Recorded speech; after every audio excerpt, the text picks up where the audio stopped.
Near the river, behind my abuela's house, we heard a woman crying. It always happened around midnight. One night, we followed the sound. We saw a figure in white, long black hair, sobbing by the water.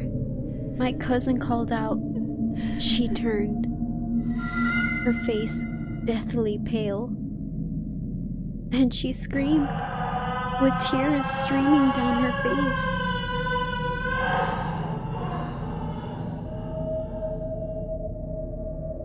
We haven't gone near the river since then,